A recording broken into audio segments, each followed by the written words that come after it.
Video title: When Family Supports Family, Kyle's Story. Throughout the video, photos are shown of Kyle, his parents, and his 5 kids. My children were taken into foster care in 2015. It was very hard and scary. A lot of court visits and programs to complete. But I wanted my children back, and I was fortunate that my parents were able to take all 5 children. My social worker, Jesus, really helped me understand what I needed to get through the program. A photo of Kyle talking to Jesus. I didn't have a very good attitude in the beginning. I was really angry that my kids were taken into care. I was allowed to visit them regularly at my parents' home, which made a big difference. During this time, I thought I would never have my kids home again. Some of the programs were hard to go through, but I saw that other people were going through the same thing. I had to get my head right. That is how I got into this situation, not making right choices and having a bad attitude. My social worker really had a level head. He helped me get things in focus. The classes I was taking were actually helping me become a better parent and person, and that's a good thing for my kids. So my attitude started changing. I attended parenting classes, substance abuse, and anger management classes. A video of Kyle walking into a building with a sign that reads, Child Welfare Services. The sign on the door reads, Live Well San Diego. I would do my homework and study, taking it seriously. It was a lot of work, but every day, little by little, I was getting closer to getting my kids back. The Parental Opportunities Program called POPS really helped me. The meetings and talking with other single dads made me feel less alone. I really felt part of something. It was a long road that took 2 years. It was hard and challenging. The programs helped me to be a better parent, to handle problems, and to work through them. My parents have supported me and encouraged me every step of the way. I now have all 5 home with me. I have 3 boys and 2 girls, 4, 7, 9, 10, and 11 years old. I believe that this experience has made us a stronger family and has brought us closer together. Special thanks to Jesus Salcido, Michael Hueso, the POPS program, my dad Bob French, my mom Deborah French, my mentors Tony Wiggins and Mike Almund, Health and Human Services Agency Chula Vista, and my children Theodore, Harold, Gabriel, Adela, and Stewart. These stories were created in a digital storytelling workshop at the County of San Diego Health and Human Services, Live Well San Diego. We would like to thank them for their support. This product was created by the Capacity Building Center for States under contract number HHSP 2332-0140-0033C, funded by the Children's Bureau, Administration for Children and Families, U.S. Department of Health and Human Services. Logos for the Children's Bureau and the Capacity Building Center for States. Debbie's story. Throughout the video, photos are shown of Debbie, her husband, her son Kyle, and her 5 grandchildren. When I got the call with the news that my son's kids were taken away from him, I felt really sad and devastated. It seemed unreal. I was asked if I could take all the 5 kids, which was exciting and overwhelming at the same time. The children were in foster care temporarily. My husband and I had to quickly prepare to become kinship parents for all 5 kids, and it felt so overwhelming. So much depended on me, but we got everything ready.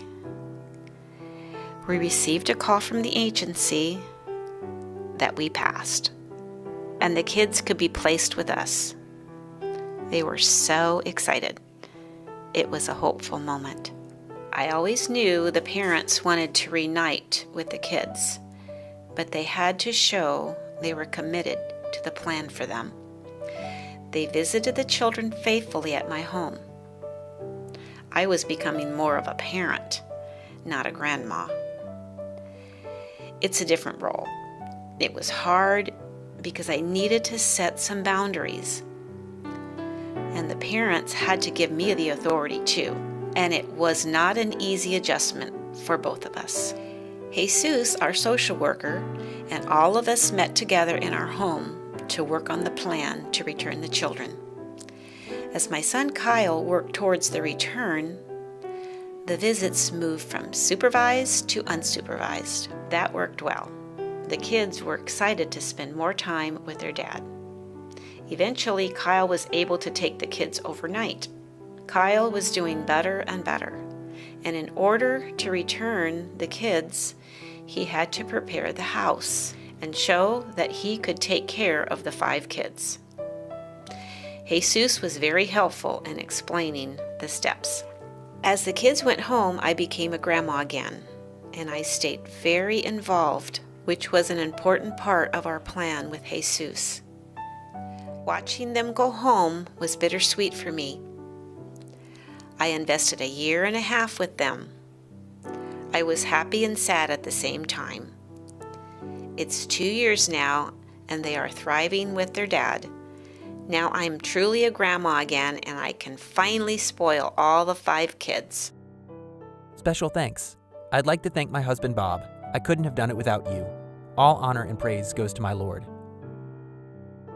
These stories were created in a digital storytelling workshop at the County of San Diego Health and Human Services, Live Well San Diego. We would like to thank them for their support. This product was created by the Capacity Building Center for States under contract number HHSP 2332-0140-0033C, funded by the Children's Bureau, Administration for Children and Families, U.S. Department of Health and Human Services. Logos for the Children's Bureau and the Capacity Building Center for States.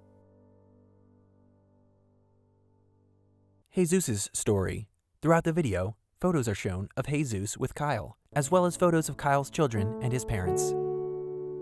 My name is Jesus Salcido, and I am a social worker assigned to work with families with the goal of reunification. I met Kyle in 2015 after his 5 children were removed from him, ages from 1 to 8. My job was to provide the family with reunification services, a parenting class, counseling, substance abuse services, and anything related to the protective issues. It was very challenging for me. It's an unusual case, and it's not easy to reunify a father with 5 kids. In addition, Kyle's parents were able to take all 5 kids under their care, while the father moved forward with services.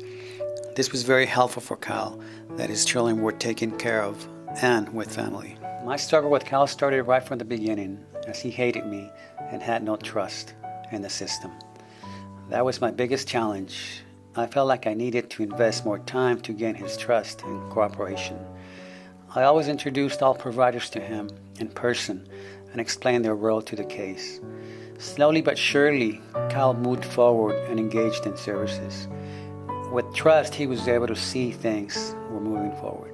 Kyle participated in the parenting class, domestic violence classes, and maintained sobriety. During the reunification process, Kyle worked diligently to prepare his home for the return of his children. It went from empty house to a home. He really showed that he loved and missed his kids. I felt happy for him and began to trust him as a parent. For the first time in months, I saw a smile on his face, which meant a lot to me. Eventually, in 1.5 years, the kids went back to live with him. They became a family again. This taught me that all families need support, services, guidance, and the love of their family to succeed. A photo of Kyle with his family sitting on a couch. Special thanks. I'd like to thank all service providers who did an excellent job working with Kyle. A big thank you to the paternal grandparents, Deborah and Bob, who did a great job taking care of all 5 siblings and all of their needs.